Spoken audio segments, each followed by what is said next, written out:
The current U.S. Navy leads the world in terms of size, strength, and global reach. However, in comparison to its peak strength during World War II, today's Navy is downright tiny. Remarkably, between 1941 and 1945 alone, the U.S. Navy added nearly 6,000 ships to its total strength. This included an impressive 27 aircraft carriers, 77 escort carriers, and more than 360 destroyers, including the battleships, cruisers, destroyer escorts, transports, and countless other vessels.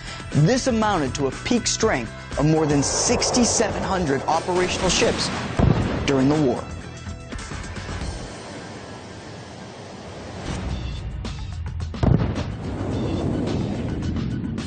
The U.S. Navy has a long history of naming its ships after important national figures. In fact, of the 4 presidents depicted on Mount Rushmore, 3 have U.S. Navy aircraft carriers named after them. Do you know which president does not have a carrier named in his honor? Post your answer below or reach out to us through Twitter using hashtag 5thingsyouDon'tKnow.